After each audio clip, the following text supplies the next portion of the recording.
bonjour, qui joue un informaticien de génie dans Profilage depuis plusieurs saisons. Est-ce que vous pouvez nous dire un petit peu plus sur la suite de la saison ? La suite de la saison, ça va commencer là, la saison 6, le 15 octobre, voilà, par là. Donc ça va être une très très belle saison. Effectivement, ça va être la dernière saison avec Odile. Et ça va être une belle saison, pleine de surprises, avec des personnages qu'on connaît qui vont revenir. Et ça va être très chouette, très cool. Oui, très bien. Et vous allez continuer dans votre rôle ? Moi, je continue dans mon rôle, tant qu'on m'écrit des choses, à dire, je les dis. Donc, je continue avec beaucoup de plaisir, pour cette 6e saison. Alors, nous savons que vous êtes dans le secret des dieux. Est-ce que vous avez quelques noms à nous susurrer pour la suite quand Odile Villemain partira ? J'ai des noms, mais je préfère laisser la surprise aux téléspectateurs qui vont découvrir un peu comment les choses vont se dérouler. Voilà, c'est bien, les auteurs sont bien creusés la tête pour trouver comment tout ça allait se goupiller. Donc je vais laisser la surprise aux gens devant leur télé pour découvrir ça. D'accord, nous aurons des regrets, mais nous aurons peut-être des surprises et surtout de vous revoir dans une peut-être version 7, enfin une série 7. La saison 7 est en cours d'écriture là, donc voilà, il y aura une prochaine saison sans Chloé avec pas mal de surprises et je pense que les gens qui aiment Profilage aimeront Profilage sans Chloé parce que ça restera, l'esprit Profilage sera toujours là, quoi. Je m'appelle Jean Del, c'est vrai que j'ai été très connu grâce d'abord aux grosses têtes. Moi je faisais les grosses têtes, j'avais toujours un petit sketch avec Bouvard il y a très longtemps. Après j'ai fait Alice Nevers, le juge est une femme, le rôle du greffier. J'ai quitté cette série après 12 ans de Bon et loyaux service et maintenant je suis sur Clem où je fais le proviseur, le mari de Marie-France qui est assez pénible. Donc, très bien. Et vous allez continuer dans les futures saisons ? Oui, Clem est en tournage en ce moment, elle sera diffusée en début d'année 2017 comme d'habitude. D'accord, c'est la première fois que vous venez à La Rochelle ? Pas du tout, depuis 2006 je viens, donc quasiment tous les ans, sauf l'année dernière je l'ai raté. Ah, c'est pour ça qu'on ne vous avait pas vu. Et voilà, j'étais en tournage. Cette année, je suis venu. D'accord. Alors, bonjour Pascal Brugnot. Bonjour. Vous êtes ici sur la 17e édition du Festival TV de la Fiction. On sait votre attachement aux nouveautés, à l'export et aux différents projets. Qu'est-ce que vous en pensez de cette édition ? D'abord, je pense que c'est une édition avec beaucoup de projets nouveaux qui renouvellent à la fois les thèmes et aussi les recherches formelles. C'est-à-dire qu'on voit des nouveaux réalisateurs, on a vu des sujets qui étaient pas forcément très très grand public pour l'instant, comme Trépalium, un projet d'Arte, différents projets de cette nature-là qui sont esthétiquement et dans leurs propos très ambitieux. Trépalium, c'est quand même un monde où il y a 80% des gens ont un emploi, 20% n'en ont pas. C'est très intéressant comme thème au départ et aussi formellement. Et c'est un réalisateur qui vraiment se fatigue pas seulement à illustrer, mais à incarner des personnages qui sont dans cette lutte comme ça pour avoir du travail. J'ai trouvé que c'était sans faire du social, vous voyez, c'est-à-dire que ça réfléchit sur le travail qui identifie l'homme sans faire une réflexion sur le social comme on l'en voit toute l'année à la télé. Alors ça, j'ai trouvé ça intéressant. J'ai trouvé un programme vraiment réjouissant.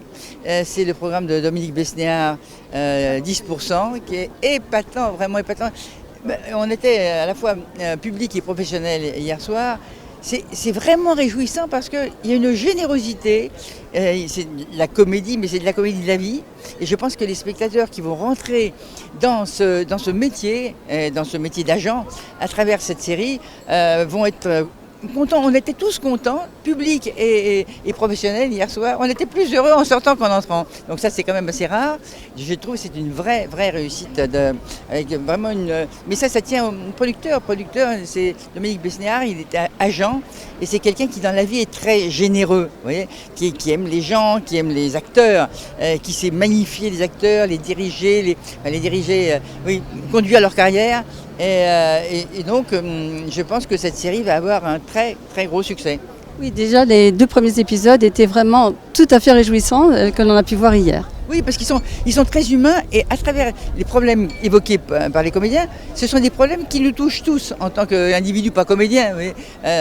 Sur les problèmes d'âge, pour une des premières séquences, refaire un peu le visage ou pas, ou d'autres, tout ce qui est évoqué dans la suite, c'est des jalousies à l'intérieur d'un clan, c'est des problèmes entre les divers agents. Et puis surtout, ce que c'est que des comédiens qui nous ressemblent beaucoup finalement, hein, dans leurs désirs, dans leurs peurs, dans leurs difficultés à gérer à la fois une vie personnelle et une vie professionnelle. Je trouve que c'est un grand pas et que ça va marcher du feu de Dieu. Je suis très content. En plus, on aime bien quand on sent qu'il y a des séries comme ça qui vont marcher, parce que ça nous donne... C'était un territoire inexploré, celui-là, et ça nous donne envie vraiment d'arriver à procurer ce plaisir-là aux spectateurs. C'est un film qui procure du plaisir. Alors, il y a beaucoup de films ici, un peu prend la tête ou qui apprennent des choses, etc. Mais là, vraiment, c'est un plus. Vraiment celui-là. Alors, à côté de ces séries, de ces films réjouissants, il y a les web-séries qui font leur apparition. Et il y en a 6 qui sont de très très bonne facture. Voilà, oui. Et donc, on les attend avec impatience. On les attend, oui, avec impatience, parce qu'il y a une beaucoup plus grande liberté dans les web-séries. C'est-à-dire, c'est des gens à la fois plus jeunes, qui ne cherchent pas à rentrer dans des formes déjà connues, qui n'ont peur de rien, donc qui sont forcément plus insolents. Ce qui manque dans la télé en ce moment, c'est vraiment l'insolence, la liberté de parole. Vous voyez, on est habitué, du fait du coût des films et du fait que les diffuseurs veulent absolument un pourcentage important d'audience, les diffuseurs contraignent le ton des séries, les comédiens, etc. Il y a beaucoup d'innovations qui ne peuvent pas avoir lieu, puisqu'on veut toujours faire un maximum d'audience. Or, les choses les plus originales, les gens ne les connaissent pas, donc il faut proposer des choses nouvelles pour que les gens ensuite les aiment. Vous voyez. Mais la plupart des diffuseurs n'ont pas envie tellement de courir le risque de présenter des choses qu'on n'a pas vues ailleurs. Alors peut-être qu'avec le concept DataWatt, c'est-à-dire Anytime, Anywhere et Any Device, pour pouvoir regarder des séries, celles que l'on ne connaît pas vont pouvoir avoir une meilleure audience. Oui. C'est ce qu'on peut imaginer et espérer, mais là en l'occurrence il y a quand même beaucoup de projets sur le marché qui sont innovants et qui pour l'instant ont beaucoup de mal à trouver leur place quelque part. Donc c'est agaçant. Alors, très bien, on espère que cette 17e édition sera l'amorce justement d'une nouvelle diffusion. Moi, je pense qu'il y a quelque chose qui est en train de bouger incontestablement dans la fiction et ailleurs. Il y a une nouvelle présidente dans le service public, Mme Ernotte. Donc on s'attend à ce qu'elle fasse des changements, des changements vers l'ouverture. Vous voyez, prendre prise de risque. Je dis vraiment c'est... je dis souvent, mais je dis des horreurs, mais on a souvent des interlocuteurs qui ont ni flair ni couilles. Donc c'est bête, mais nos métiers sont des métiers de joueurs, même quand on a beaucoup de métiers, quand on est vraiment très très professionnel, il y a un moment, il faut jouer. Il faut jouer sur la nouveauté, il faut jouer sur le risque, il faut jouer sur... c'est pas forcément de la provocation, mais c'est une revendication d'aller où les autres ne sont pas encore allés pour l'instant. Alors on attend impatiemment le résultat ce soir à 21h pour la soirée de clôture. Absolument. Voilà, je vous remercie beaucoup madame. Merci. Bonjour Fabrice Deville, on vous connaît en tant que comédien, mais là je crois que vous venez à un autre titre sur ce 17e festival TV Fiction. Non, là j'ai surtout, toujours en tant que comédien. Là j'étais sur un film qui s'appelle Secret d'hiver qu'on a tourné là au mois de février, un film réalisé par Vincent Arter. Et là c'est surtout pour retrouver les copains parce que j'étais sur Une famille formidable, donc j'arrive du Portugal et je repars après sur Instinct, une nouvelle série pour TF1. Et puis je crois que je peux l'annoncer, je fais le prochain film de Jean-Claude Brissot. Donc il revient, j'en avais fait 3 et l'après Chose secrète, il en a fait 2 autres sans moi et on tourne là au mois de décembre. Donc il vous redemande, mais parallèlement vous avez créé une propre agence il me semble. J'ai créé une boîte de formation pour des entreprises. Donc en fait j'embauche des comédiens et on aide les collaborateurs des entreprises à prendre la parole en public, à gérer leur stress. Donc ça s'appelle Moteur Action. Donc je sais que je ne suis pas tellement éloigné de mon métier. Et on fait monter en fait les collaborateurs des entreprises sur la scène. Bah, écoutez, merci beaucoup pour ces informations et bonne fin de festival. Bah, c'est très gentil. Merci beaucoup. Bonjour Samuel Labarthe, vous êtes ici pour la 17e édition du Festival de la Fiction. Vous êtes le commissaire très connu des petits mystères d'Agatha Christie. Comment trouvez-vous ce festival ? Bah, écoutez, j'ai la chance de venir ici pour la 3e année consécutive et on a vu chaque année l'engouement du public se confirmer devant notre série, donc on est très, très heureux. Moi je trouve que c'est sans doute le seul festival où on a cette proximité avec le public et où les choses se passent véritablement d'une façon simple et authentique. Donc on est très content de retrouver le public chaque fois ici. En plus c'est assez drôle puisqu'on est passé vendredi soir et que le lendemain on rencontrait des gens qui disaient « Oh, vous avez vu à la télé hier », donc c'est assez rigolo. C'est une série qui est vraiment suivie parce qu'il y a vraiment un côté décalé. Et puis vous avez une jeune assistante qui est très dynamique. Et voilà, et une autre qui est un peu plus, disons, conventionnelle. Donc qu'est-ce que vous pourriez nous dire de vos assistantes ? Non, c'est pas conventionnel, vous savez, c'est l'époque, on est dans les années 60, juste avant les années 60. L'image de la femme est un petit peu plus sophistiquée qu'aujourd'hui, on va dire. Les codes sont plus clairs en tout cas. Il y a une jeune journaliste qui est un petit peu gavroche et qui veut s'émanciper, qui est divorcée déjà, qui veut s'habiller avec des pantalons, pas coiffée, etc. Et puis il y a la secrétaire qui adore un petit peu l'idéal féminin de l'époque du magazine où on sortait jamais sans permanente, sans gaine, sans haut talon et sans maquillage.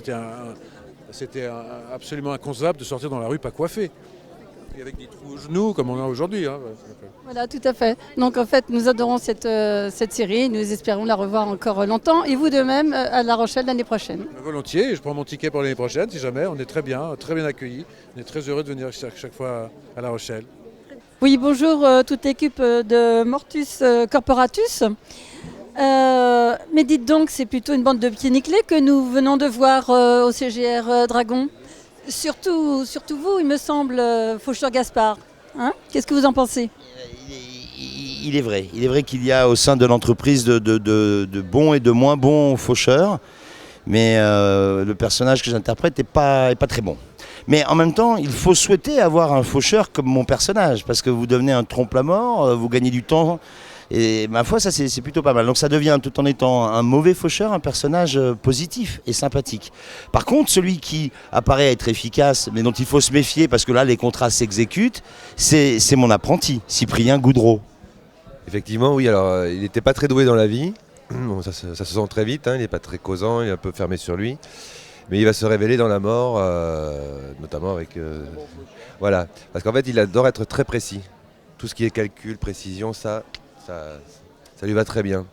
Donc du coup il va vraiment se révéler dans la mort et devenir... apparemment au fil d'autres saisons, il va prendre une autre dimension aussi. Oui, je spoil un peu là. Alors donc en ce qui concerne la réalisation, moi j'ai trouvé qu'elle était très nerveuse, très bien faite. Et que vraiment on n'avait pas le temps de s'ennuyer. Est-ce que vous avez pris plaisir à faire ce genre de montage ? Oui, parce que du coup c'est moi qui fais le montage aussi, donc la réalisation. Et après on est sur le web, donc c'est un format court. Donc le but c'est que ça soit dynamique et que les gens, sur le web les gens zappent très vite. Donc il faut qu'ils restent accrochés. Et donc c'est ça dans les transitions, on voulait que ça soit énergique et puis rapide, voilà, donc ça...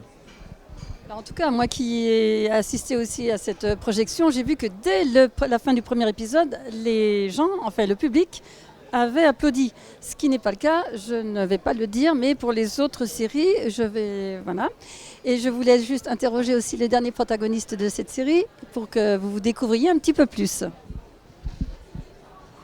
Ouais, moi je suis Laurent, donc je suis le producteur de la web série. Et dans le coup, moi je me suis occupé vraiment de tout ce qui était... de la partie administrative de Anderadera pour aller rechercher les acteurs, les contrats, les lieux, avoir les contacts, les hôtels, tout ça pour tout que se passe bien la web. Et en même temps aussi, on m'a donné un petit rôle, un gros rôle dans la web, j'étais le régisseur en plus.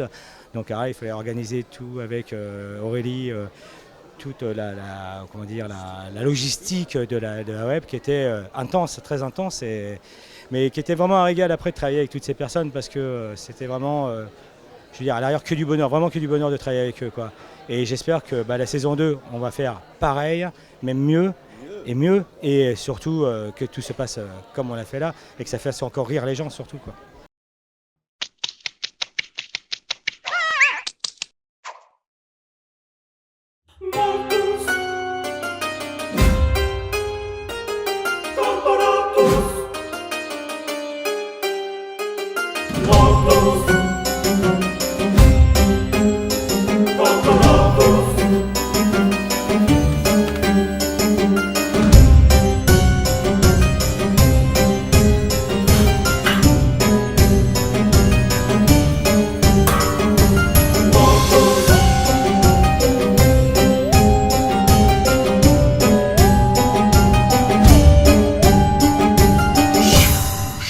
Champon, mais quel père!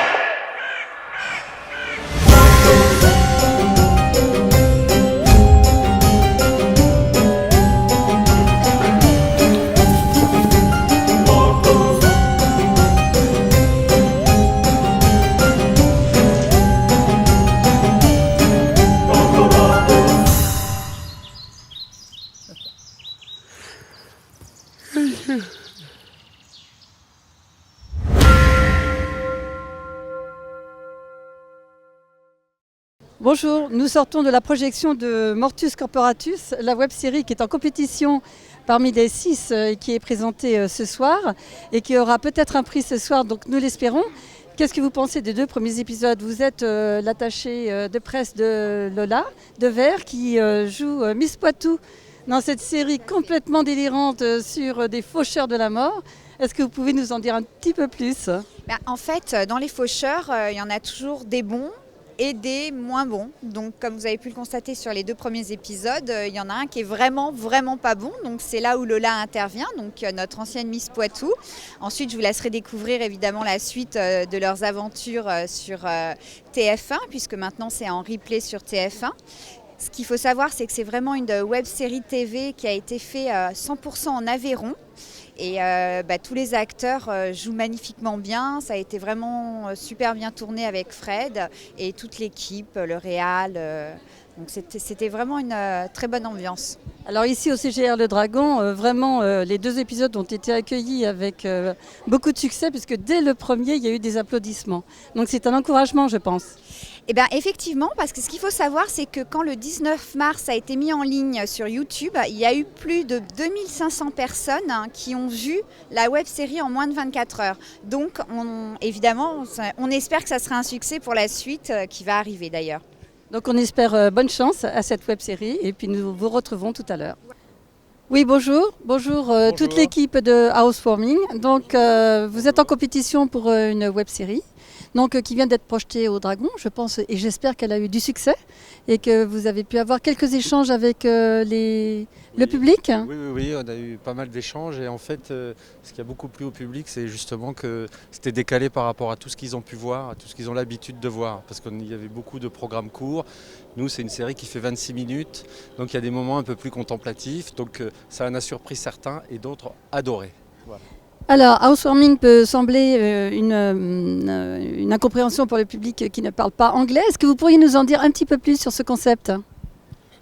Oui, tout à fait. Ah, d'accord. Housewarming, de base, pour rester au premier sens du terme, c'est une pendaison de crémaillère, en anglais, pour expliquer déjà de base.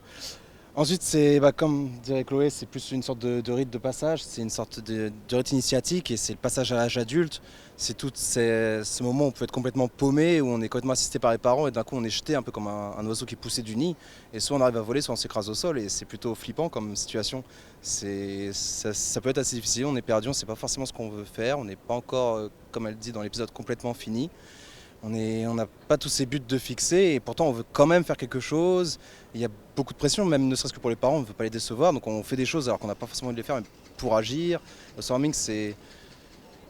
Chloé, elle peut en parler aussi. Donc Chloé, je pense que c'est vous qui avez créé la série, donc vous aviez beaucoup d'idées, donc si vous pouvez nous en dire un petit peu plus aussi. Et voilà, donc on a fait un peu, ils ont quand même bien parlé. C'est une chronique sur les vingtenaires. Moi, je trouve que c'est une génération qui est très très peu montrée à la télévision aujourd'hui. Malheureusement, ou quand elle l'est montrée de manière très cliché. Donc là, voilà, c'est une chronique des vingtenaires faite par des vingtenaires et je pense qu'on essaye en tout cas d'être au plus proche de la réalité. Voilà. Est-ce que vous vous considérez comme des adolescents? Alors justement, c'est des termes qui sont un peu valises. On ne sait pas trop ce qu'on met dedans, on ne sait pas ce que ça veut dire. Finalement, c'est ce que je dis au début de l'épisode, on a le cul entre deux chaises, on a besoin de 2 mots pour définir ce qu'on est aujourd'hui. J'aime pas trop ces termes-là, pour être tout à fait honnête. Je trouve que adolescent, ça veut tout et rien dire. On est des vingtenaires. C'est un néologisme, mais qu'il faudrait l'employer plus souvent. Alors, nous, on compte sur vous justement pour transmettre cette innovation et ces nouvelles idées. Alors, à part le script et puis les acteurs, je voulais savoir, il y a une musique qui a été réalisée. Donc, c'est pour vous. Je vais faire très attention de ne pas tomber dans le port de La Rochelle. Faites attention. Voilà. Donc, bonjour. Votre nom ? Je m'appelle Franck Woodbridge, donc j'ai composé la musique de Housewarming et j'ai travaillé évidemment avec le script, l'image, les personnages, la rencontre et ce que m'ont inspiré ces personnes, ces personnages. Écoutez, on souhaite vraiment longue vie à cette série et surtout peut-être de pouvoir obtenir un prix, mais sinon une certaine notoriété que vous allez acquérir lors de ce festival, et de 17e festival qui vous donne votre chance.